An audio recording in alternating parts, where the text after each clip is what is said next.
Hey, welcome to 366 Days of Being Better. I'm Michelle Dellino with Dellino Law Group. Today, tip for the day, post-secondary child support. Do you know what that is? You might not know what that is. Post-secondary child support is kind of what it sounds like. It's child support for post-secondary support, post-secondary education. Your child support does not end when your child is 18, or not always. It doesn't always end when your child's 18.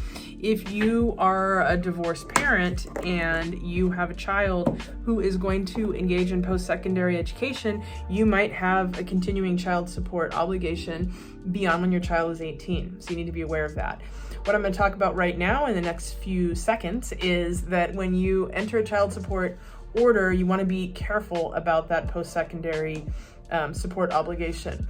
And what I mean by that is typically you want to reserve your post-secondary support obligation. So you don't necessarily want to agree to what your post-secondary support obligation is going to be when your child is really young, because you don't know where your child's going to go to school. You don't know if they're going to go to a four-year college. You don't know if they're going to go to a trade school. You don't know if they're going to go to in-state school, out-of-state school. You don't know. So write reserved. That's my best advice for the day. Reserve that obligation so then you can decide on it later when you know what is going to be best for your child. That's the most common way to deal with it. That's the best way to deal with it. Reserve your post-secondary obligation and see if it's going to be necessary to deal with later.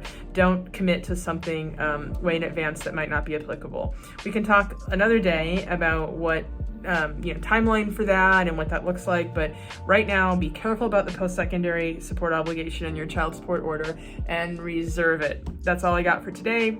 See you tomorrow. Bye.